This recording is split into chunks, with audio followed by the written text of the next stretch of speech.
ఒక డైనమిక్ లీడర్గా ఫండ్స్ ఏ విధంగా సాధించాలి, నియోజకవర్గ అభివృద్ధి కోసం అనేది ఆయన మనం చెప్పక్కర్లేదు.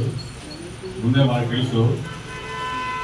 మన రాష్ట్ర ప్రభుత్వం నిధులే కాదు, కేంద్ర ప్రభుత్వ నిధులు కూడా ఏ విధంగా సాధించాలని అహర్నిశలు కష్టపడుతూ మన నియోజకవర్గ అభివృద్ధికి పాల్పడుతున్నారు. మనందరం కూడా ఆయన కృతజ్ఞతలు చెప్పాలి.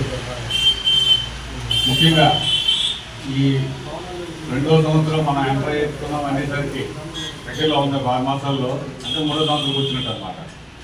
ఈ 2 సంవత్సరాల రిపోర్టింగ్ మిగతా 6 నెలలు కూడా రిమైనింగ్ చేసుకుని మిగతా పెండింగ్ ఏవైతే ఉన్నాయో అవన్నీ మనం ఆయన పనులు తెలుసుకోవాలి. గుర్తు చేసినవి మనం అడిగినవి కూడా ఆయన దృష్టిలో ఉన్నాయి. విస్తృతంగా ఆయన ప్రతిరోజు కూడా ఎక్కడున్నా సరే మన నియోజకవర్గం దృష్టి పెట్టి ఈ పనులని సాధించినందుకు ఆయనకి అందరి తరఫున ధన్యవాదాలు తెలియజేస్తున్నాను. ఇప్పుడు పట్టణ పార్టీ అధ్యక్షులు సూర్యప్రకాష్ గారిని మాట్లాడారు.